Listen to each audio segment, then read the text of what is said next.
Hello and welcome to Doctor Who Debrief Episode 5. To my right, pouring tea, Rob Wong, sipping Schlur, Emma Finley. Emma, what did you make of this week's episode? Be honest, come on. YouTube's kind. Tell the people.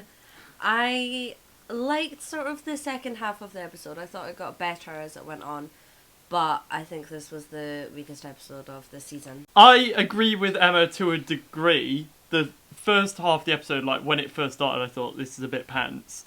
But then when it got towards the end in the battle scene, it actually turned out to be quite a good episode, I think. Because at first I was bored for the first half of the episode. I quite like watching the Doctor lead a troop of idiot humans. Like I always enjoy that quite Isn't a lot. that what happens every episode? I thought it was a really cool setting. Like Vikings is set. I think my highlight was the little flashback to Tennant.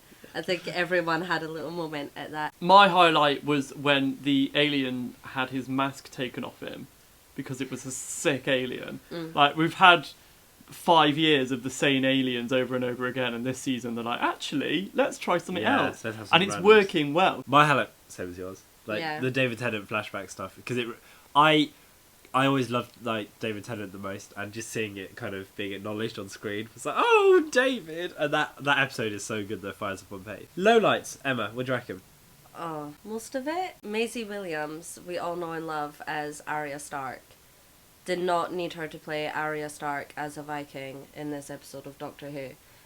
Oh, all the boys think I'm just a girl, but all the girls think I'm a boy. Yeah, alright, Maisie, we've seen it before, get over it. Fine, let's add an extra segment this week. Okay. Let's add the Maisie Williams review segment.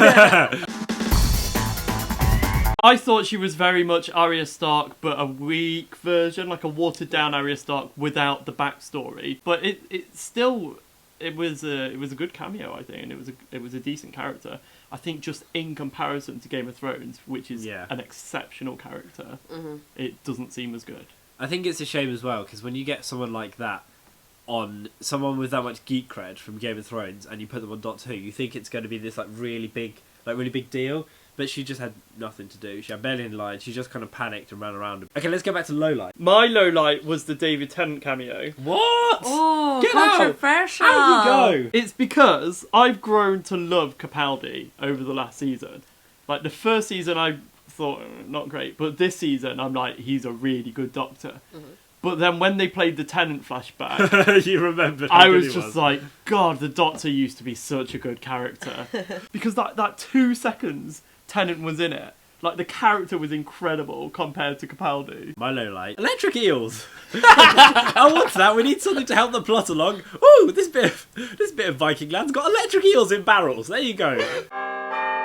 My eulogies to all of the Vikings that got taken up in this spaceship and then electrocuted. My eulogy goes to David Tennant.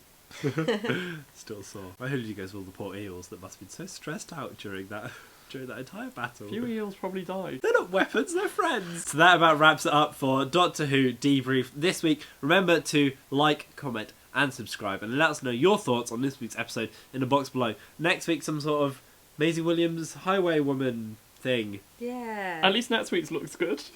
Drink to that.